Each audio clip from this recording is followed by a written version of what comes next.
Boa tarde. Dá para ouvir sem o microfone? É melhor com o microfone. O microfone está na filmagem, que a gente vai estar no canal do laboratório. Ah, tá, ok. Então, vamos lá, né? Petros explicou um pouquinho, que é a Biblioteca de Ideias, e eu vou acompanhando um pouquinho aqui pelas minhas escritas que eu fiz aqui, tá? Considerando que o professor Iractan tem uma vasta publicação, né? E assim, eu fiquei muito contente, né, de ter aceitado esse desafio. No começo fiquei super temerosa, né? E agora? Mas depois, assim, aceitei o desafio e na medida que eu fui lendo os textos que ele publicou, né, ao longo da trajetória dele, fui me encantando mais ainda pela obra que ele vem desenvolvendo. Então, nosso encontro de hoje justifica-se por nos aventurarmos pela vida e obra de um grande pesquisador, parceiro e colaborador do Estesia. Confesso, né, que a princípio teve esse pouquinho de receio, mas foi uma delícia aventurar pela obra de Iractan. E assim, uma honra também, né, poder estar apresentando o Caríssimo. Ele é chamado carinhosamente, né, todos aqui, quando a gente nem fala mais o nome dele de Iractan, já é o Caríssimo para cá, Caríssimo para lá. Mesmo quando eu nem tinha tanto conhecimento com ele, eu chamava ele de Caríssimo, toda íntima, né? Mas depois, com o passar do tempo, é que a gente vai entendendo o porquê de chamar de Caríssimo, né? Falar desse ser humano é muito mais do que contemplar a sua trajetória acadêmica, é reconhecê-lo como um ser de afeto, de subjetividade e de um estilo só seu. A sua obra caminha e transita por várias áreas do conhecimento, entre elas a educação física, a psicologia, a psicanálise, a filosofia, a arte, a educação, entre outras.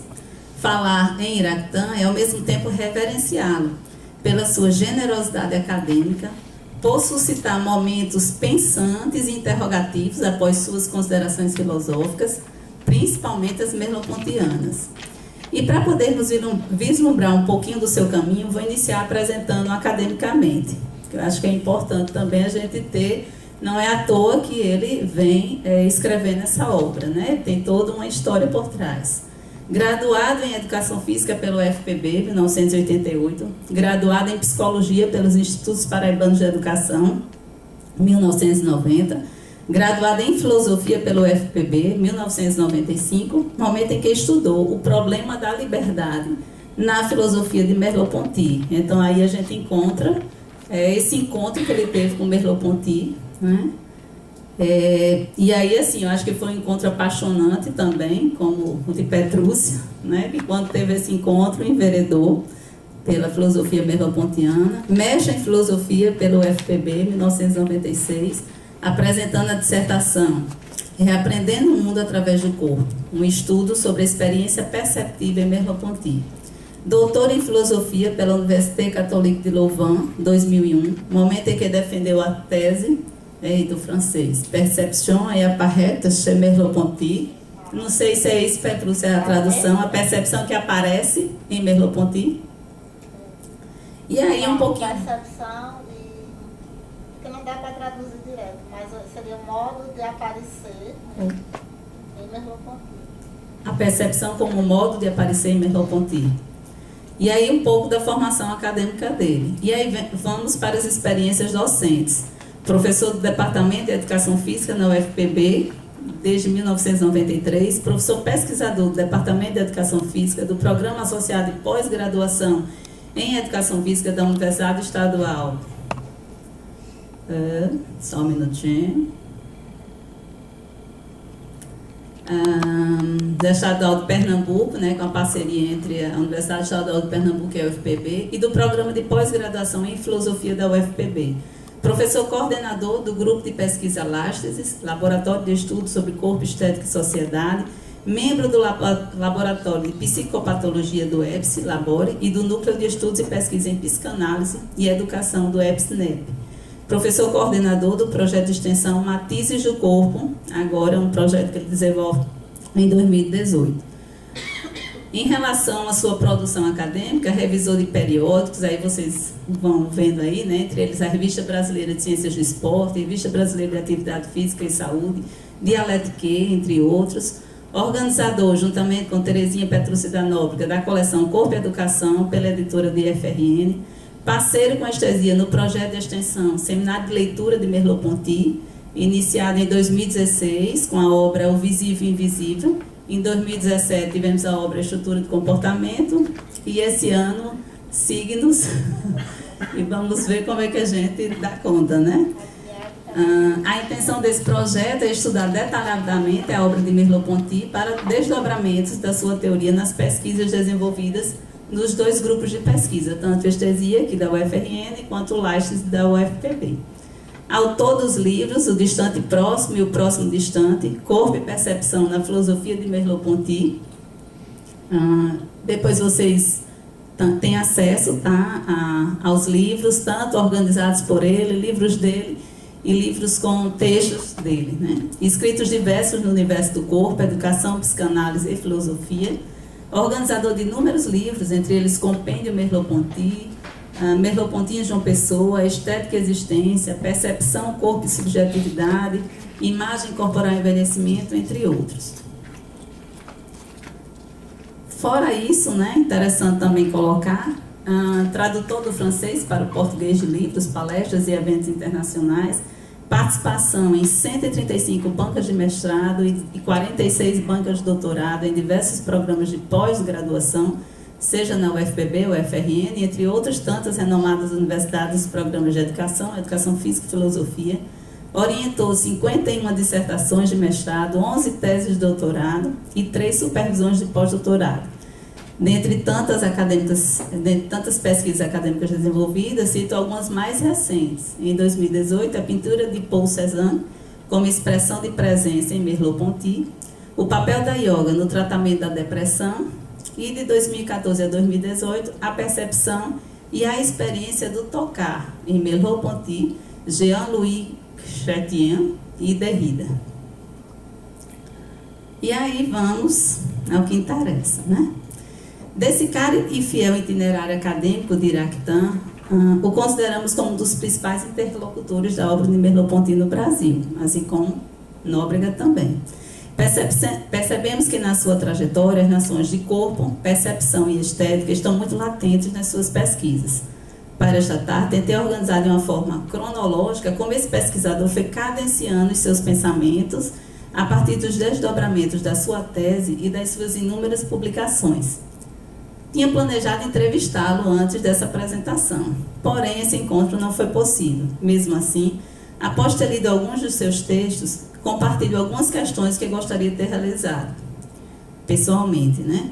Como foi o seu encontro com a obra de Merleau-Ponty? O que é a percepção para você? Qual a primeira obra que você orientaria para um pesquisador iniciar seus estudos na obra merleau-pontiana? Porém, encontro nas suas escrituras alguns apontamentos que indicam reflexões sobre essas questões suscitadas. Em 2010, Caminha publica o livro fruto da sua tese, O Distante Próximo e o Próximo Distante, Corpo e Percepção na Filosofia de Merleau-Ponty. Prefaciado por André Leclerc, este livro é considerado super em relação à fenomenologia da percepção de Merleau-Ponty. O seu doutoramento de 4 anos na Universidade de Louvain, na Bélgica, o proporcionou acessar os famosos arquivos Russell, proeminentes da Segunda Guerra Mundial, assim como ele fez uma exegese da publicação de Merleau-Ponty também. A sua pesquisa trata analiticamente da fenomenologia da percepção, considerando um estudo aprofundado das publicações de Merleau-Ponty, tanto quanto das publicações de Russell. O livro é dividido em 2 partes. Na primeira parte, Caminha se preocupa com a experiência perceptiva e o fenômeno do aparecer. Essa parte é subdividida em 8 capítulos. A segunda parte, intitulada Experiência Perceptiva e a Instauração do Aparecer, é subdividida em 7 capítulos.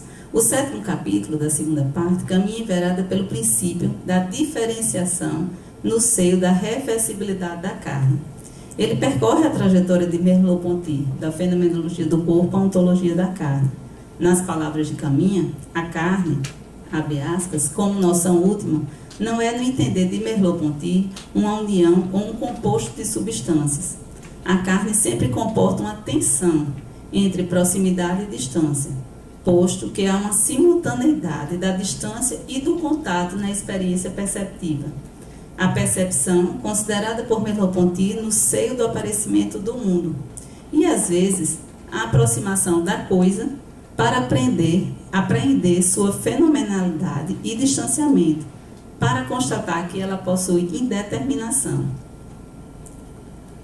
Continuando nessa pesquisa, além dos textos publicados por ele, me encontro com o livro Merleau-Ponty em João Pessoa, lançado em 2012, referente ao colóquio que ocorreu um ano antes na cidade de João Pessoa, reunindo pesquisadores do Brasil que tem como aporte teórico a fenomenologia de Merleau-Ponty. O livro se apresenta como uma coletânea com os textos das conferências dos pesquisadores participantes do referido colóquio. E é interessante que no prefácio, feito por Roberto Marquenson, que foi orientador de caminha do mestrado, ele faz uma referência a esse autor. Transcrevo as palavras de Marquenson. Conhecendo o trabalho do professor Iraquitan Caminha desde sua origem e processo, quando ainda aluno de filosofia, mas já formado nos cursos de educação física e de psicologia, pude acompanhá-lo em suas primeiras leituras da fenomenologia da percepção. Agora, passado tantos anos, vendo seu texto maduro presente nesta coletânea, permito-me sugerir ao leitor que inicie suas leituras exatamente pelo artigo de sua autoria, Corpo, Motricidade e Subjetividade em Merleau-Ponty, pois aí temos de forma rigorosa e clara a porta de entrada para a questão central de tudo em que torno se trata, fecha aspas. E aí, aceitando essa sugestão de Roberto Marquenson, iniciei a leitura também a partir do artigo de Caminha. E aí, o que é que o texto mostra? O texto inicia com uma questão central, como, a partir dos movimentos corporais, cada ser humano vai se constituindo sujeito. Caminha já anuncia também seu principal objetivo com essa questão, que é analisar o papel da motricidade na constituição da subjetividade. Segundo Merleau-Ponty, Caminha faz alusão que esse corpo que possuímos e que se movimenta no espaço é nosso corpo próprio, noção lançada por Merleau-Ponty como aquilo a partir do que um mundo de objetos é possível, pelo qual experimento a mim mesmo, ao outro e ao mundo. O corpo humano é localizado no espaço e habita-o intencionalmente. É marcado pela temporalidade presente, como também pela temporalidade vivida, criando horizontes imprevisíveis ou abertos, possibilitando movimentos possíveis ou virtuais. Nessa existência ambígua, o corpo humano é ao mesmo tempo objeto, submetido às leis mecânicas da natureza e sujeito, elaborando gestos intencionais. Essa intencionalidade corpórea de uma consciência encarnada constitui a subjetividade do sujeito. Nesse texto, Caminha expõe a preocupação, como percebemos nossos próprios corpos, enquanto nos relacionamos com ele e com os outros corpos por meio dos movimentos, considerando que o corpo é o elo de sensibilidade do sujeito no mundo. No seu pensar e debruçar sobre o espaço de sensibilidade que o corpo, através do sujeito, ocupa, Caminha traça uma descrição. Inicia ressaltando que o corpo é uma estrutura sensório-motora, que possui zonas de contato com o mundo, e a constituição do sujeito resulta da interação entre corpo e mundo. Parafraseando Piaget, o autor expõe que é a ação, em sua plasticidade, que define o momento primeiro da constituição do sujeito, desde os primeiros movimentos, quando bebê, pois o corpo estabelece relações de tensão com o meio ambiente. O autor segue referenciando Merleau-Ponty, que na fenomenologia da percepção afirma, abre aspas, não há uma percepção seguida por um movimento. A percepção e o movimento formam um sistema que se modifica como um todo. O ato de mover e perceber são enlaçados. E é nesse movimento que a motricidade constitui a subjetividade. Caminha enfatiza, abre aspas, pelos movimentos, o corpo vai inventando formas de se relacionar com o mundo. Pelo eu posso, podemos falar de uma subjetividade fundada no poder de sentir e de se movimentar do corpo, vividos por meio de relações de interações com o meio ambiente. pelo poder sensório-motor, o corpo experimenta um transbordamento, uma saída de si e um alargamento do mundo. O próprio corpo vai transformando um fazer mecânico em um fazer livre. Fecha aspas. Só é possível conceber uma consciência como ser no mundo, assim Merleau-Ponty anuncia as relações intercorpóreas do corpo com o mundo, possibilidades do corpo se fazer presente à existência. A subjetividade se constitui a partir da maneira como o meu corpo se situa no mundo por meio dos movimentos. Para finalizar esse texto, Caminha faz uma relação entre a subjetividade e a resistência que o mundo oferece e diz: é pela força de agir, movida por intenções, que se esbarra na resistência do mundo. E dessa forma, o corpo vai se constituindo um corpus ego. De forma radical, descobrimos-nos protagonistas de nossas histórias de vida, em função da negatividade da morte, que é o não fundamental que unifica todos os sentidos atribuídos à resistência do mundo. E aí, nesse movimento, né, que eu ia lendo um texto, ia buscando outro livro que tinha outro texto de Dirakhtar, e tentando fazer essas relações.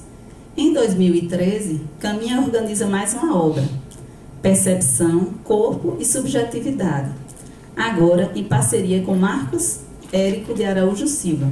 Essa obra compreende uma coletânea de artigos, fruto das reflexões, debates e produções de textos de 2 grupos de pesquisa sobre filosofia da percepção, na UFPB e na UFMG.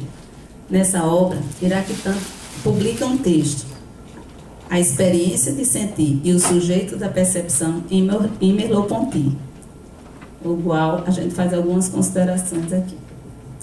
Fundamentando-se originariamente na fenomenologia da percepção de Merleau-Ponty, especialmente no capítulo O Sentir, Caminha expõe a questão de Merleau-Ponty para fazer seus desdobramentos. A questão é saber como o corpo que percebe se constitui sujeito por meio da experiência de sentir.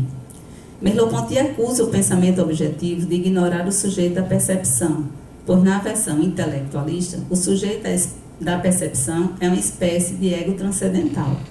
Para Merleau-Ponty, toda experiência perceptiva se faz sempre por meio de um campo perceptivo, sempre presente e atual. E a percepção é sempre marcada pela falha, descontinuidade e indeterminação.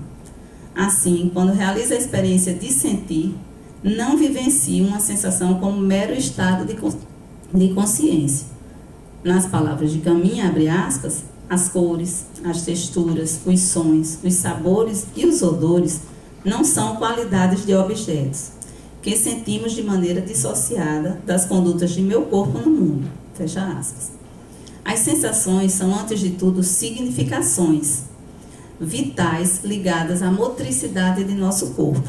Então, as cores, texturas, sons, sabores e odores associados aos movimentos do corpo conferem valor motor às experiências perceptivas que consideram o sujeito da percepção como modo de se dirigir ao mundo. Merleau-Ponty nos convida para pensar o problema do sentir. Caminha reforça o pensamento de Merleau-Ponty ao apontar que aquele que sente e o sensível formam um par sem que um esteja diante do outro, como 2 exteriores. As cores são muito mais do que fótons invasores que adentram a minha retina. São fenômenos que me afetam, que provocam meu olhar. Antes mesmo de se ver uma cor, nosso corpo já lança seu olhar, se inclina para ver uma cor. Nas palavras de Caminha, abre aspas, o olhar é um modo de se dirigir para o mundo. Em outras palavras, meus olhares são diferentes modos de se usar a visão.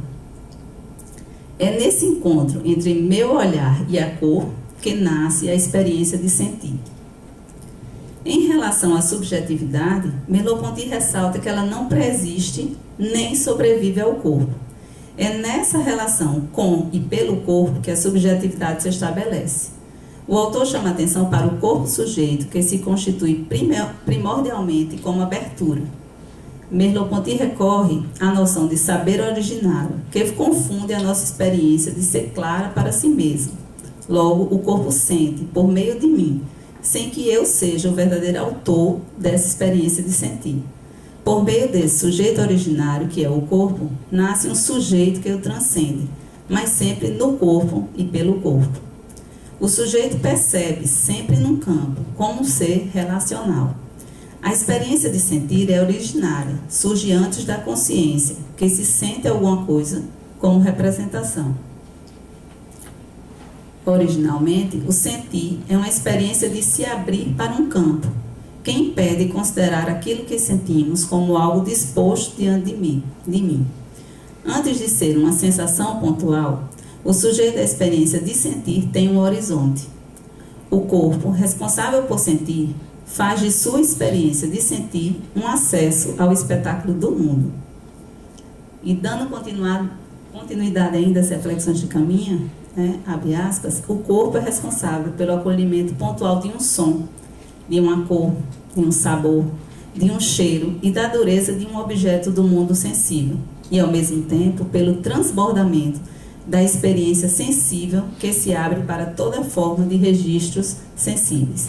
Nessa escritura, Caminha aponta que pelos caminhos estesiológicos o corpo se afirma como presença radical no mundo sem ocupar o lugar de um posto.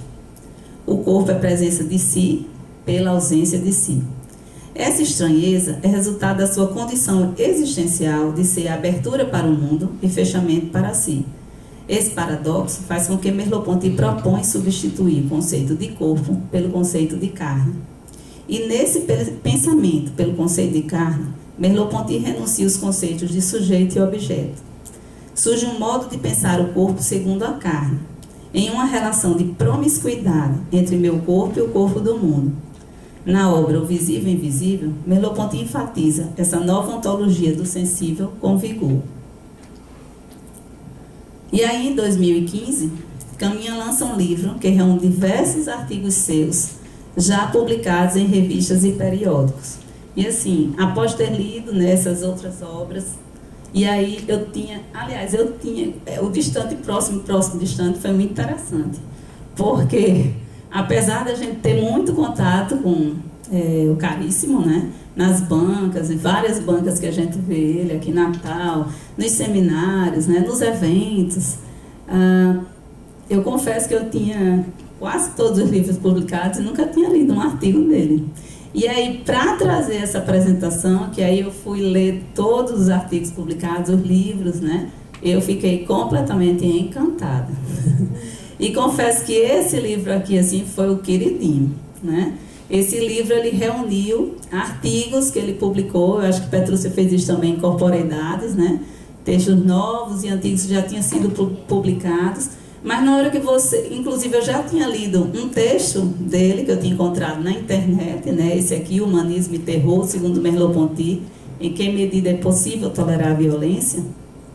Eu tinha encontrado na internet para fazer o prefácio de signos, né?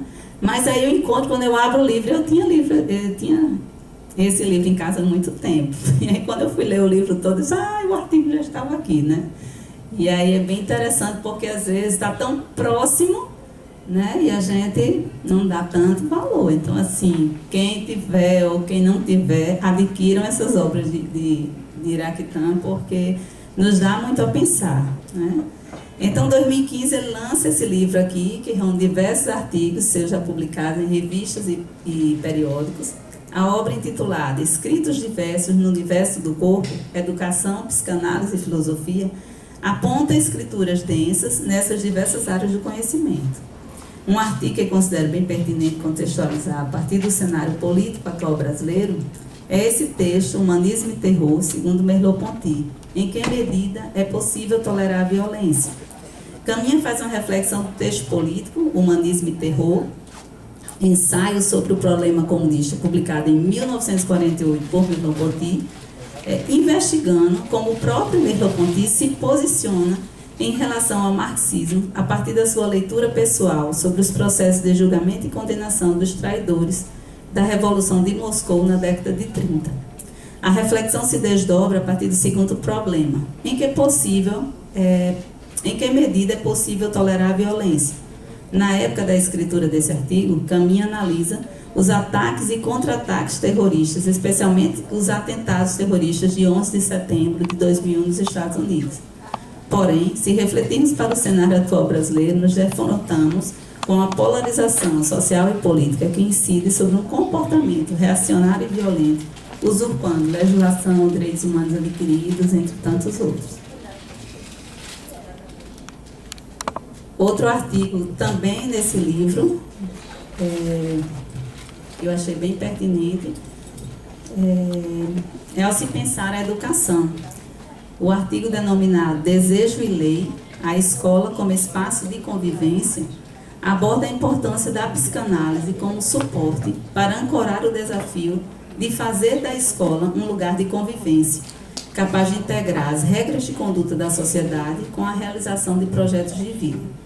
Caminha sinaliza que a escola prioriza os processos de natureza intelectual, de instrução por excelência, em detrimento de conhecimentos adquiridos pela cultura do corpo e pela cultura artística, quando estes conhecimentos deveriam ser mais valorizados, pois a escola é esse espaço de convivência e de processos emocionais. A convivência, enquanto saber, permite construir uma familiaridade com o outro, pelo exercício da capacidade de agir como sujeito de ações morais, necessitando respeitar a dignidade do outro. Submetidos às leis e normas que restringem os desejos incompatíveis com a ordem social, os alunos são sujeitos de desejos. A escola deve ser um lugar que também valorize a subjetividade. Precisa ser um espaço de escuta de sujeitos que desejam. Para ser colocada em prática essa escuta, os educadores precisam dar voz aos alunos, para que eles possam falar de si mesmos. A escola se constitui um ambiente de relacionamentos, de intersubjetividade, espaço em que todos os alunos coabitam sob a autoridade de uma mesma lei. O hábito de obedecer é adquirido a partir das regras e ordens estabelecidas. Porém, esse saber conviver é necessário considerar o mundo subjetivo dos desejos. A organização da sociedade é fundada sobre a base de instintos. Caminha agora nas reflexões da psicologia do escolar, proposta por Freud, para pontuar sobre a noção de herança emocional, como determinante nessa condição de viver em grupo. Para os educadores, a noção de herança emocional é importante para a compreensão da trama familiar que se esconde por trás dos comportamentos adotados pelos alunos. Ainda considerando as reflexões de Freud, esse psicanalista aponta que as pessoas com quem relacionamos podem ser consideradas como figuras substitutas das imagens do pai, da mãe e dos irmãos. Essa convivência é marcada pelos relacionamentos primitivos. Assim, as escolhas posteriores de amizade e de amor seguem as bases das lembranças deixadas por esses primeiros relacionamentos, construindo e desconstruindo as imagens formadas por relações familiares. Freud ainda aponta que a imagem do pai representa a interdição, a autoridade e a lei, e a nossa relação com essa figura é marcada por uma ambivalência emocional, encontrada na admiração por um modelo a ser imitado, como a um ódio a ser rejeitado, para que se ocupar o seu lugar. Freud ressalta que nossa existência humana é determinada pela consciência e por um poder psíquico que é o inconsciente, este que influencia nossos comportamentos sociais. Esse inconsciente que cria o conflito entre obedecer a ordem e perverter também a ordem. E a escola se configura como esse espaço de aprendizagem da convivência social, da formação de caráter, de personalidade, de considerar o outro na sua condição de alteridade ou singularidade. A escola é uma organização histórico-social. Ela cumpre um papel social de reprimir o indivíduo, repressão que impõe limites às inclinações individuais para o convívio humano. Marcuse chama esse fenômeno de mais repressão. Caminha complementa, abre aspas, priorizar a instrução por meio de formação intelectual em detrimento do brincar e jogar pode ser sinal do uso de mais repressão. Fecha aspas. E aí a gente volta de novo para refletir sobre o cenário, né, da educação atual, onde vem aí a reforma do ensino médio, né, a BNCC, e onde é que fica esse corpo, né? Para Para que a escola seja um espaço de convivência, deve haver a valorização do brincar, das manifestações artísticas e das reflexões filosóficas, indispensáveis para se gerar comunicações criativas. Em 2016, Iraquitã e Petrucci organizam um compêndio Merleau-Ponty, obra que consta artigos de estudiosos do pensamento de Merleau-Ponty que atuam em diversas instituições de ensino e pesquisa no Brasil, França, Portugal e Argentina. A obra é dividida em 5 partes. Nesse livro, Caminha publica o texto A Carne como Arquê, segundo Merleau-Ponty.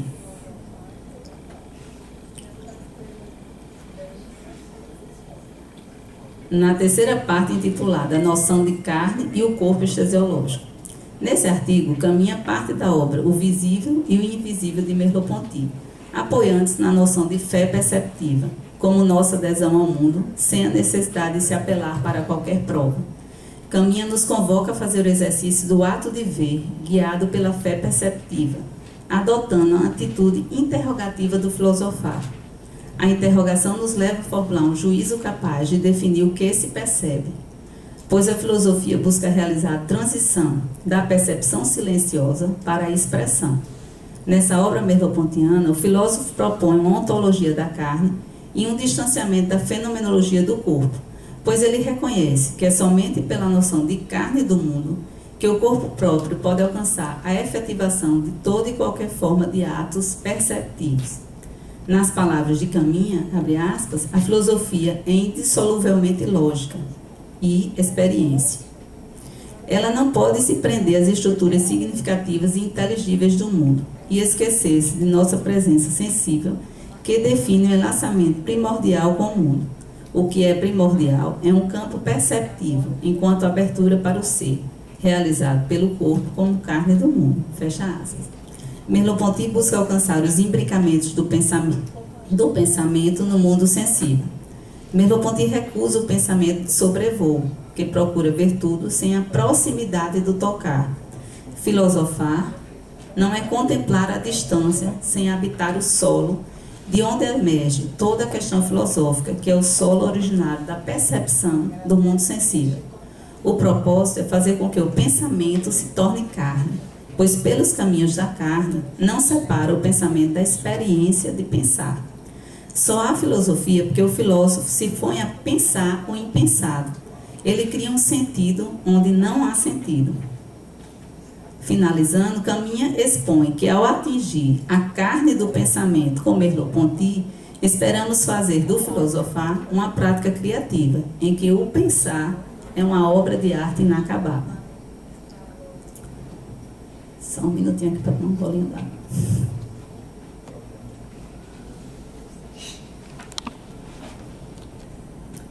Em 2017, em parceria com, não sei se é Vilne ou Wilne, de Souza Fantini, Caminha organiza a obra Estética e Existência, Filosofar e Viver Criativo. Nessa obra, com artigos escritos por diversos autores que dialogam com Merleau-Ponty, Caminha, juntamente com Nóbrega, escrevem o artigo A Dança como Metáfora da Vida e o Movimento da Existência em Merleau-Ponty. Esse artigo foi fruto de uma mesa redonda entre esses dois pesquisadores, a partir do texto de Paul Valéry, no ensaio Filosofia da Dança. Evento que aconteceu aqui mesmo, nesse lugar, né, em Natal, em 2014, aqui no Auditório V. E aí eu convido vocês agora para apreciar um pouquinho da fala de Iraquitã, né, já que a gente está falando dele aqui.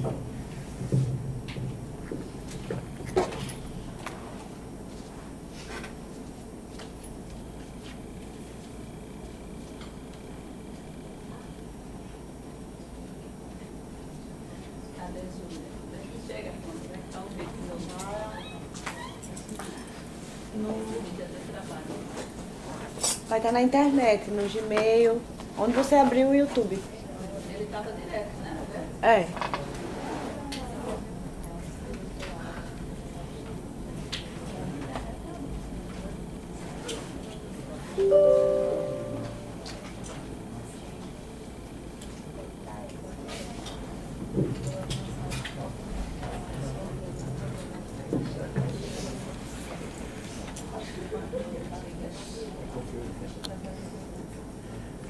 Na perspectiva de pensar, né, a dança como metáfora da vida. É isso que eu procuro a falar para vocês.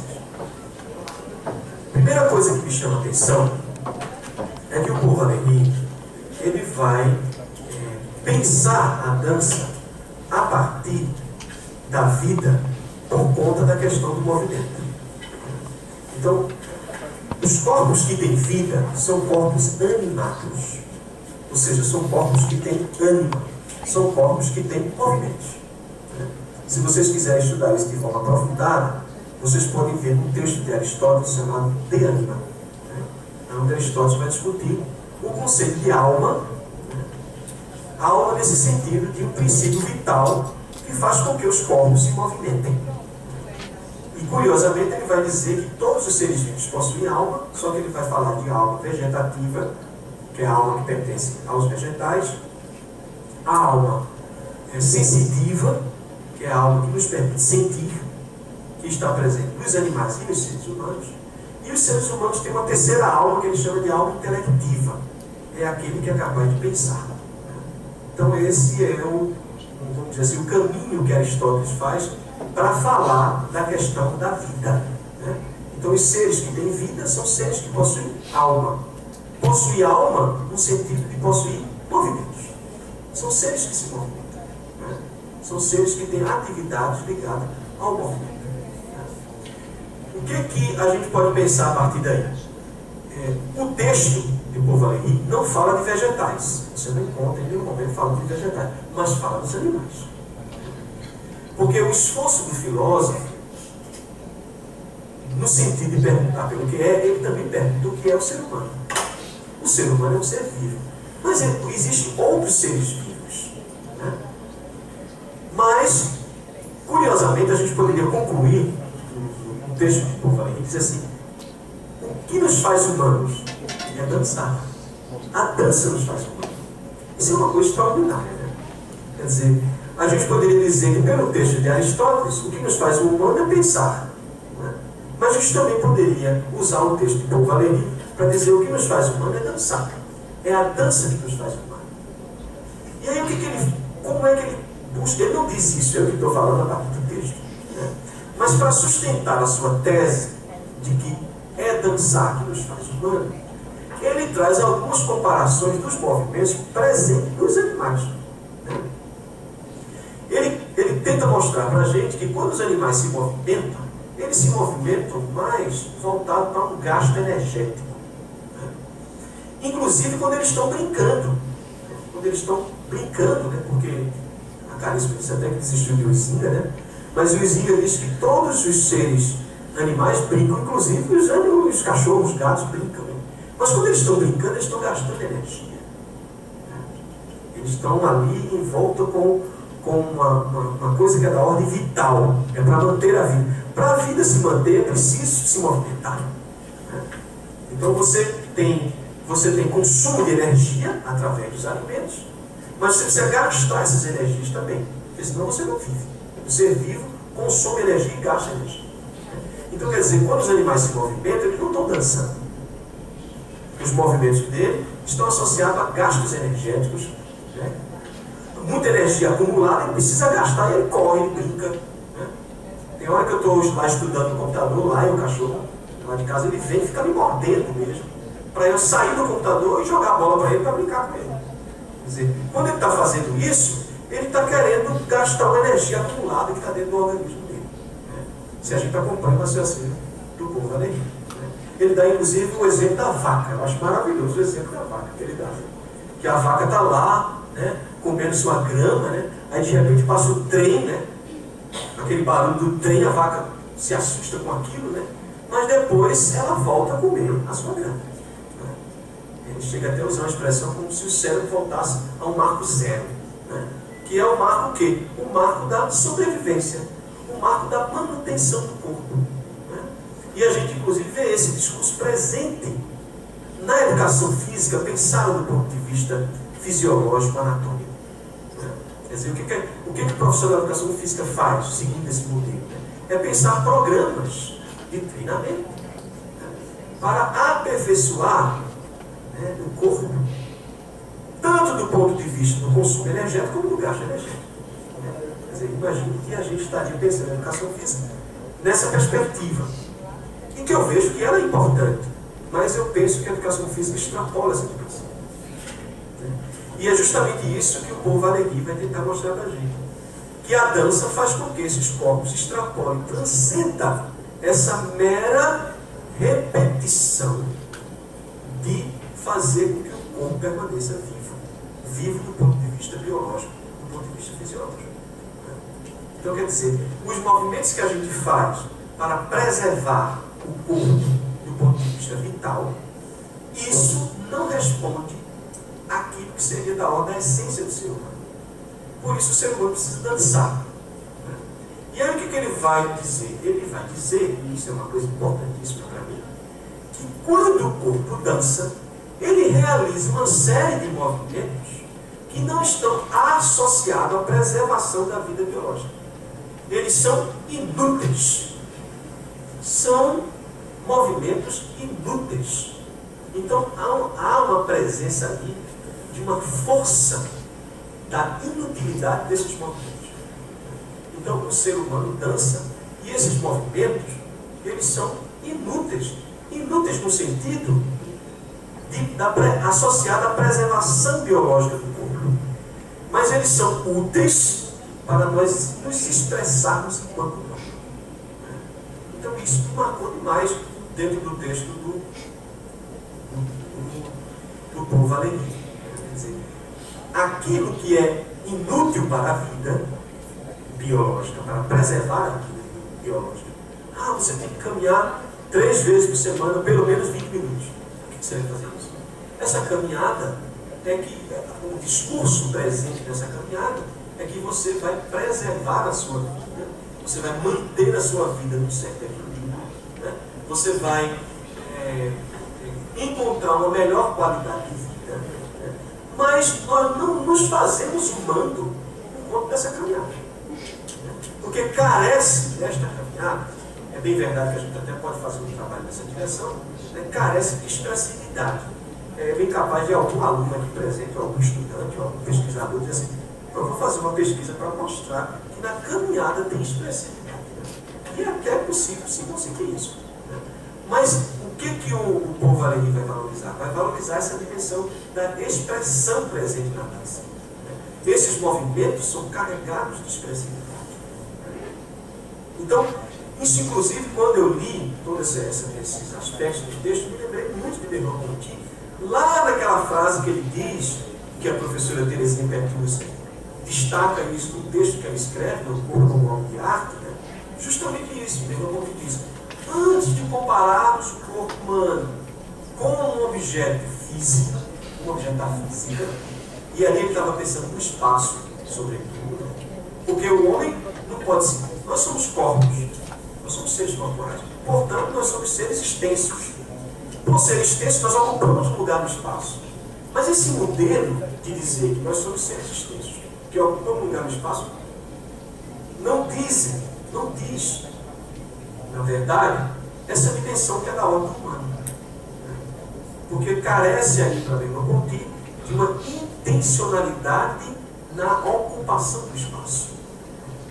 Então, essa intencionalidade da ocupação do espaço, ele inclusive opta por, no lugar de dizer que os nossos corpos se posicionam, eles se situam no espaço. Ele opta por usar o conceito de situar-se no lugar de estar posicionado. Vocês não estão simplesmente posicionados na cadeira. Vocês estão situados, porque vocês estão inclinaram os ouvidos para escutar a minha fala. Então, quer dizer, há uma experiência intencional. Abriram os seus cadernos para fazer anotações. Usaram suas máquinas fotográficas, os seus aparelhos para filmar, posicionaram eles, ou direcionaram eles. Ou seja, tem uma atividade intencional presente. É claro que no texto, em nenhum momento o povo ainda vai falar de intencionalidade. Eu que estou falando de intencionalidade com base na fenomenologia da percepção, né?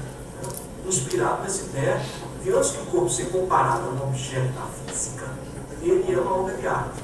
Quando Merleau-Ponty diz que o corpo é uma obra de arte, ele está falando que o ou pode ser uma construção artística, uma construção estética, que é melhor do que a dança para expressar isso. Quando nós estamos dançando, nós estamos construindo uma expressividade de natureza estética. Então, nesse sentido, esses movimentos são movimentos para expressar uma vida que não é só a vida biológica. É uma vida que tem uma presença marcante de elementos socioculturais.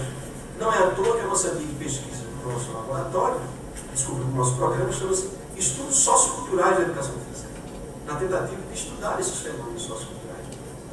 E eu venho assim insistindo muito dentro do grupo que nós passemos a estudar quase como um pouco a mentalidade do antropólogo, evidentemente com o espírito filosófico. Eu também acho que a gente não deve aí sair a procurar grupos humanos para estudar sem ser mediado pela questão de fundo que todos nós nos perguntamos, esse enigma que é quem somos nós, ou seja, quem é o ser humano. E aí é curioso a gente encontrar um texto que nos diz que seres humanos é ser seres dançantes, seres que dançam. E aí curioso é que ele extrapola essa ideia da dança, da própria dança, e coloca inclusive no âmbito da filosofia. Porque ele diz que a produção de ideias é também uma dança. Bacana isso. Ele usa uma metáfora para falar da produção de ideias. Quase como se a gente pudesse dizer, preparar um projeto de mestrado, ou preparar um projeto de tese, é dançar. Você precisa criar uma coreografia das ideias, uma coreografia do pensamento. Ele se inspira, ele vai a fundo nessa ideia da dança, como ser. E aí ele cai numa coisa que eu acho fundamental, que é a questão da poesia. O microfone está saindo, aqui, não falar assim. Que é essa dimensão da poiesis, da criação. Não é à toa que um dos grandes desafios para montar um espetáculo de dança é a criação coreográfica. É produzir a coreografia. Porque isso entra no âmbito da criatividade. Criar, inventar. Isso, inclusive, me faz pensar num outro texto de Merleau-Ponty, que é a estrutura do comportamento. Quer dizer, os outros seres vivos, eles repetem aquilo que já está definido pela espécie. Nós não temos papel. Quando nós nos perguntamos quem somos nós, é porque o modo de viver como humano, ele é aberto. Ele não é fechado. Então, é uma estrutura aberta. É claro que essa abertura, pelo motivo dos sábios, essa abertura também não é um nada. Por isso que ele tem um confronto com o Sartre. Essa abertura não pode ser um nada. Porque eu sou um ser corporal, preciso beber água, preciso de um banho fazer xixi. Então essas dimensões também contam na minha existência. Mas eu sou um ser que transcendo ela também. Transcendo, mas a partir de uma vida corpórea. É um transcender que não me leva a um nada, mas me leva à condição de ser corpo. Quer dizer, o que a dança nos traz? A dança nos traz essa possibilidade de expressividade, de criação, de reinventar os movimentos. Porque eu posso pegar, classificar os movimentos. Pegar, lançar, arremessar, chutar, correr. Eu posso fazer uma taxonomia desses movimentos, classificá-los. Mas quando a gente entra no âmbito da dança, a gente pode até ver todos esses elementos presentes. Mas a gente não pode perder de vista um outro horizonte, que é o horizonte da expressividade e da criatividade. Isso é um elemento presente na dança. Por isso que são movimentos inúteis, completamente inúteis para a preservação da vida do ponto de vista biológico. Ninguém precisa dançar para preservar a vida biológica. Você precisa se alimentar, você precisa correr, talvez. E talvez até sem correr, talvez até você consiga manter a vida. Mas para dançar, não, para dançar você precisa. O movimento é fundamental. E movimentos inúteis para a preservação da vida do ponto de vista biológico. Mas ele diz assim, mas eles são fundamentais para a expressividade humana. Eles são essenciais. Eles são necessários. Quer dizer, no campo daquilo que é da ordem biológica, do ponto de vista vital, é desnecessário. Mas do ponto de vista humano, ele é fundamental. Eu não sei quanto tempo já falei. Não estou controlando aí, mas... Né? 20? Então, tem mais 10 minutos. Né? Muito bem, Marcelo. Gostei de ver. Né? Então é isso, quer dizer, me parece que o texto todo vai nesse jogo. Né? E por que se resgata o conceito de poesia? É no sentido da criação. É como se a gente pudesse dizer assim: vai, conhece a ti mesmo. Esse conhece a ti mesmo não tem uma resposta. Nós é que temos que produzir. Nós é que temos que elaborar. Não tem uma resposta para isso. E essas elaborações, ela passa por um campo de construções e reconstruções. Eu me lembro, por exemplo, Vilme, né, que é uma aluna lá do programa de doutorado, que foi fazer a Bolsa Sanduíche lá na Bélgica.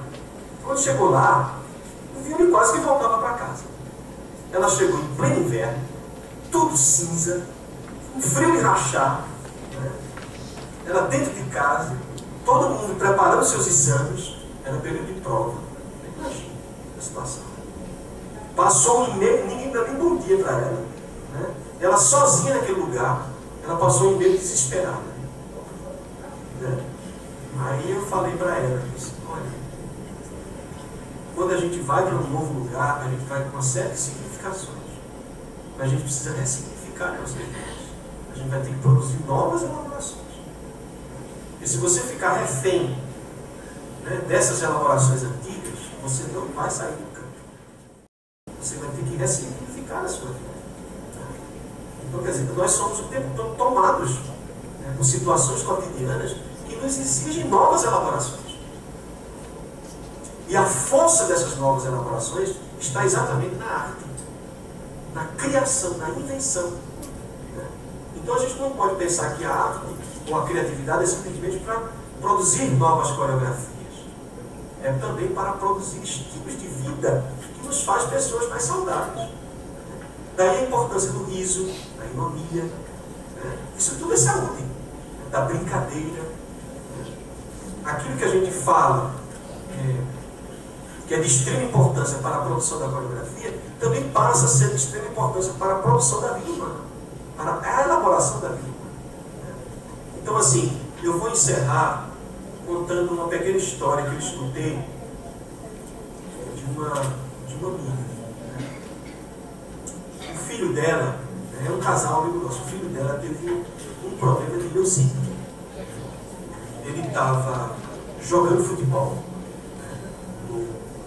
no quintal da casa, e o pai dele viu uma série de ronchas na perna do menino. Aí perguntou para ele o que é isso, né?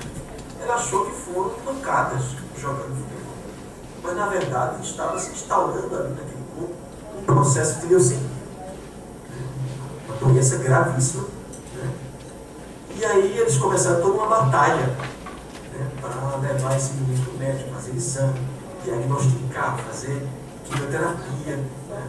Inclusive, o procedimento mais radical é o quê? É fazer transplante.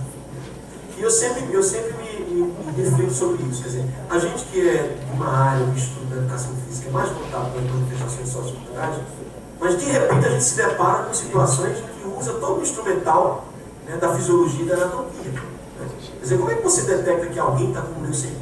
É através de marcadores bioquímicos. As pesquisas do pessoal da fisiologia, da anatomia e da biologia hoje é toda feita com marcadores bioquímicos. Né? E na última aula, inclusive, um aluno meu disse assim, os meus sujeitos da pesquisa são os meus clientes. Tá? Vocês já estão usando a tecnologia cliente para os sujeitos da pesquisa. Né? Quer dizer, a coisa incorporou mesmo o discurso médico dele da medicina. Mas na hora que você vai identificar alguém que está com uma leucemia, com um procedimento dessa natureza, você tem que recorrer aos marcadores bioquímicos, não tem jeito. Né? Por isso que eu acho que Merleau-Ponty tem razão. No humano, tudo é natural e cultural ao mesmo tempo. Né? Não adianta a gente achar que nós não somos seres naturais. Nós somos seres naturais. Agora, dizer que nós somos reduzidos a seres naturais, aí eu desconfio muito dessa tese. Né? Mas o menino apareceu com essas ronchas, identificou a leucemia, começou todo um processo de quimioterapia. Mas uma coisa me marcou nessa história, e tem tudo a ver com o que a gente está falando. esse menino, quando estava nas suas mais angústias, né, no seu sofrimento, no seu intenso sofrimento, ele pedia a mãe dele para colocá-lo no braço e dançar. Olha, isso me marcou profundamente. Né?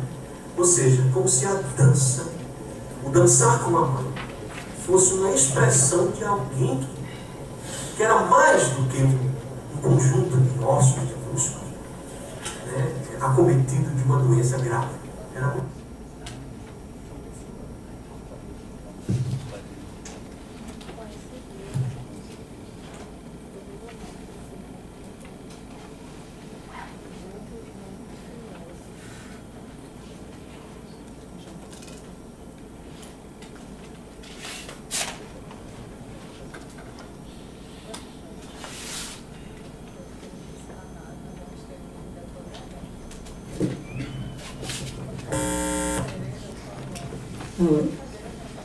E aí, em 2018, na recente publicação da obra Estesia, Corpo e Fenomenologia em Movimento, né, que ainda será lançada oficialmente no colóquio, em novembro, Heráclito nos presenteia com o artigo A Estesiologia da Carne e suas consequências filosóficas.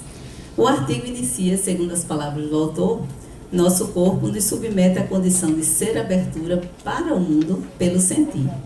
Heráclito pontua que Merleau-Ponty persegue um desafio filosófico que é procurar superar a dicotomia da existência entre um corpo que sente e o mundo sentido.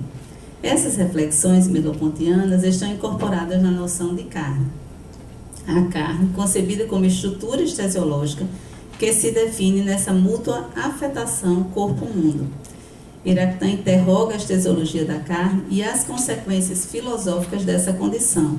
A experiência do sentir extrapola a fenomenologia da percepção, esta a tese defendida por Merleau-Ponty em 1945. Merleau-Ponty desloca a fenomenologia para uma ontologia da carne, em que toda descrição de nossa experiência de sentir exige a elaboração de uma ontologia da nossa relação radical com o mundo. Parafraseando Camus, abre aspas, o corpo que sente é inseparável daquilo que é sentido. Há um entrelaçamento, ou um quiasmo, entre essas duas instâncias, que faz com que um não seja sem o outro. A reversibilidade da carne é originária dessa relação, ou seja, aquele que pode sentir alguma coisa, pode também sentir a si mesmo. Ser inerente ao mundo, está aberto a ele. Elaborar várias formas de contato, interrogá-lo. Como consequências filosóficas da estesiologia da carne, Camus indica a primeira, o sentido de transcendência. O corpo, além de sentir, atribui sentido à experiência de sentir, ou seja, uma intersensorialidade.